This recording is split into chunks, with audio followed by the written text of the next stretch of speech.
Good afternoon class. आज हम लोग पढ़ेंगे मेथड्स ऑफ टीचिंग ड्यूरिंग वैदिक पीरियड। तो जो मेथड्स ऑफ टीचिंग जो थे, जो शिक्षण करने के जो मेथड्स थे जो वैदिक कालीन युग में यूज होते थे शिक्षा में, उन पर आज बातचीत होगी। ठीक है, तो स्टार्ट करते हैं मेथड्स ऑफ टीचिंग। पहला मेथड क्या है? मेमोराइजेशन। पहले क्या होता था, जो गुरु होते थे वो अपने शिष्यों को प्रवचन देते थे, लेक्चर मेथड के द्वारा पढ़ाते थे। और जो शिष्य होते थे वो मेमोराइज करते थे बाय हार्ट। जो कुछ भी वो गुरु उनको शिक्षा देता था ओरल मेथड से, लेक्चर मेथड से, उसको मेमोराइज करना होता था। ओरल मेथड ऑफ टीचिंग कहा जाता है ये, जिसमें गुरु मौखिक रूप से प्रवचन के फॉर्म में शिक्षा देता है। तो जब ये गुरु देते थे इस तरह से ओरल मेथड से पढ़ाते थे, तो जो शिष्य होते थे वो मेमोराइज कर लेते थे बाय हार्ट। ठीक है, इन सब को, इन सारे जो भी टेक्स्ट को वो पढ़ाते थे। तो जब वेदास, जो वेद पढ़ाते थे या जो और ज्ञान देते थे, उसको वो लोग, या जो सीख देते थे वो कहानियों के द्वारा, उन सबको वो मेमोराइज करते थे जो उनके शिष्य होते थे गुरुकुल में। तो ये एक इम्पॉर्टेंट मेथड ऑफ टीचिंग रहा है उस समय का। जो टीचर बोलता था उसको वो रिपीट करते थे और रिसाइट करते थे। ये भी बहुत इंपॉर्टेंट था मेमोराइजेशन में। जो कुछ भी गुरु ने बोला है उसको रिपीट करना और रिसाइट करना, तो इस माध्यम से वो पढ़ते थे। तो मेमोराइजेशन एक इम्पॉर्टेंट मेथड रहा है वैदिक कालीन युग में। उसके बाद क्या है? इंट्रोस्पेक्शन। इंट्रोस्पेक्शन में क्या होता है? श्रवण। पहला है श्रवण, यानी कि जो कुछ भी गुरु बोल रहा है उस पे उसको ध्यान से सुनना, लिसन करना टेक्स्ट को, ये होता है श्रवण। ठीक है, तो जो गुरु है वो श्रवण, जो गुरु बोलता था, जो कुछ पढ़ाता था प्रवचन के माध्यम से, उसको वो ध्यान से सुनते थे, श्रवण हो गया। श्रवण क्या होती है? इंद्रिय होती है सुनने की। तो जो शिष्य होते थे वो सुनते थे और उसको याद कर लेते थे सुन के। ठीक है, इस तरह से वो स्टूडेंट टीचर की नॉलेज को समझते थे। दूसरा क्या था? मनन। मनन में क्या होता है कि अब वो बैठ के इसके बारे में सोचते थे, मेडिटेशन करते थे, सोचते थे कि जो कुछ भी उन्होंने सुना अभी अभी उसके बारे में वो रिफ्लेक्ट कर रहे हैं, सोच रहे हैं, मनन कर रहे हैं। ठीक है, तो स्टूडेंट्स क्या करते थे कि वो मनन करते थे। सेकंड स्टेप पे श्रवण था, फिर मनन था। और तीसरा क्या था? निधिध्यासन या मेडिटेशन करना। जब उन्होंने श्रवण कर लिया, मनन कर लिया, ठीक है, जो कुछ भी उन्होंने समझना है वो समझ लिया उन्होंने, तब उसके बाद वो मेडिटेशन करते थे, जिसके थ्रू वो रियलाइज करते थे सच सच को, सत्य को। और वो इसके द्वारा वो फिर ज्ञान को संपूर्णता की तरफ ले जाते थे।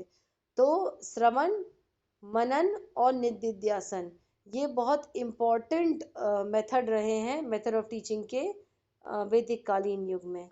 गुरु इसी माध्यम से पढ़ाते थे ज़्यादातर। ठीक है, ज़्यादा गुरु जो थे वो पहले क्या करते थे, वो प्रवचन माध्यम बहुत इम्पोर्टेंट रहा है, और उसके बाद ये श्रवण, मनन और निधिध्यासन बहुत इंपॉर्टेंट मेथड ऑफ टीचिंग रहा है। इसके अलावा क्या है? Critical analysis. स्टूडेंट्स जैसे जब जो चीज़ ज्ञान पाते थे, जैसे कहानियों के माध्यम से गुरु ने बता दिया, कोई सीख दे दी, कुछ समझा दिया। अब या फिर कोई कहानी बताई उसके बाद, या कोई ऐसी सिचुएशन कुछ उनके सामने आई स्टूडेंट्स के सामने, या गुरु ने इस तरह की सिचुएशन रखी अपने स्टूडेंट्स के सामने जिस पे उनको सोचना होगा, विचार करना होगा और अपने विवेक अनुसार कंक्लूजन निकालने होंगे। तो ये एक क्रिटिकल एनालिसिस करना, ये भी बहुत इंपॉर्टेंट मेथड रहा है उस समय गुरुकुल सिस्टम में। स्टूडेंट्स के साथ क्या था कि वो कई बार जब डिस्कशन करते थे क्रिटिकल एनालिसिस में, कंक्लूजन्स ड्रॉ करते थे अपने विवेक अनुसार, तो वो गुरु से डिसएग्री भी हो सकते थे। ठीक है, और फिर उस डिसएग्रीमेंट की वजह से जो डिस्कशन होता था उससे उनकी थिंकिंग पावर और डेवलप होती थी स्टूडेंट्स की। तो जो गुरु होते थे वो अपने शिष्यों के साथ बैठ के डिस्कशन भी करते थे। क्रिटिकल एनालिसिस जो होता था उसके बाद डिस्कशन होता था, और इस डिस्कशन के बाद जो जिस तरह की थिंकिंग डेवलप होती थी, या थिंकिंग डेवलप होने के साथ साथ वो और ज़्यादा सीख जाते थे, और डिसएग्रीमेंट के साथ भी वो और डिस्कशन करके और सीख जाते थे। तो ये सारी चीज़ें क्रिटिकल एनालिसिस में होती थी। इसके अलावा क्या था? हैंड्स ऑन लर्निंग भी होती थी। इसमें क्या होता था कि जैसे मेडिसिन का जो एरिया है, ऑब्जर्वेशन और प्रैक्टिस का एरिया है, इसमें क्या होता था कि वो लर्निंग, हैंड्स ऑन लर्निंग मतलब प्रैक्टिकल लर्निंग उनको सिखाई जाती थी। ठीक है, मेडिसिन में, प्रैक्टिस में, ऑब्जर्वेशन में प्रैक्टिकल लर्निंग की आवश्यकता होती है। तो जो शिष्य होते थे उनको हैंड्स ऑन लर्निंग भी सिखाई जाती थी, क्योंकि कुछ फील्ड्स में हैंड्स ऑन लर्निंग की आवश्यकता होती है। इसके अलावा सेमिनार्स भी एक मेथड रहते थे, जिसमें कि डिबेट और डिस्कशंस होते थे। अक्सर ही गुरु के साथ बैठ के, आपने देखा होगा पुराने समय में भी, अगर जो रामायण वगैरह देखें आप, उसमें दिखाया जाता है गुरुकुल सिस्टम में किस तरह से गुरु बैठ के डिस्कशन कर रहा है अपने शिष्यों के साथ। तो इस मेथड में जब वो डिस्कशन कर रहा है या गुरु उनको कोई कहानी सुना रहा है, या कोई क्वेरी किसी शिष्य के मन में आई और उसने उस शिष्य ने पूछा अपने गुरु से, तो गुरु फिर उसको समझाते हैं, जब तो उसको सीख मिलती है। या आप देख चुके हैं ये सिस्टम अडॉप्ट होता था। तो ये डिस्कशन होते थे इस तरह के, जहाँ कभी कोई क्वेश्चंस गुरु पूछ ले रहे हैं तब डिस्कशन हो रहा है, या कभी शिष्य पूछ ले रहे हैं तब डिस्कशन हो रहा है। तो जब डिस्कशन होता है तो बच्चा ज़्यादा सीखता है, स्टूडेंट ज़्यादा सीखता है। तो जो स्टूडेंट्स हुआ करते थे, ये अपने गुरु के साथ डिस्कशंस किया करते थे, डिबेट्स करते थे, सेमिनार करते थे, और इसके थ्रू वो सीखते थे।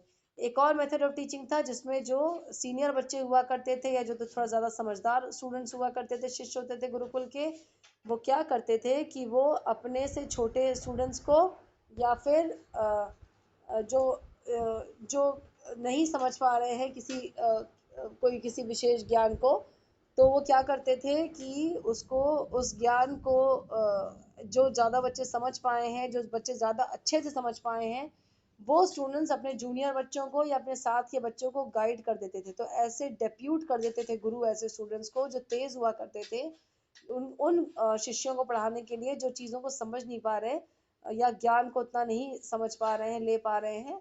तो ये भी एक मेथड होता था जिसमें तेज बच्चों को, थोड़े कम अच्छे बच्चों को पढ़ाने के लिए गुरु डेप्यूट कर देता था गुरुकुल में, और वो गुरुकुल में इस तरह से भी पढ़ाई होती थी। गुरु पढ़ाता था, उसके बाद ये जो तेज बच्चे होते थे वो उन बच्चों को पढ़ाते थे जो पूरी तरह से नहीं समझ पाए हैं गुरु के पढ़ाने के बाद भी। तो ये सारे methods of teaching Gurukul system में यूज होते थे। यहाँ तक में अगर जैसे जितने हमने अभी आपको मेथड्स बताए, चाहे वो मेमोराइजेशन हो, या इंट्रोस्पेक्शन हो, या क्रिटिकल एनालिसिस हो, हैंड्स ऑन लर्निंग हो, सेमिनार्स हो, या फिर जहाँ पे जो तेज छात्र हैं वो कमज़ोर छात्रों को पढ़ा रहे हैं, ये जो जितने आपने मेथड्स ऑफ टीचिंग पढ़े गुरुकुल सिस्टम में, यहाँ तक में अगर आपको कोई कंफ्यूजन हो, एक बार थोड़ा सा क्विक सोच लीजिए। कुछ अगर पूछना हो तो इस सेशन को ओपन कर रहे हैं डिस्कशन के लिए।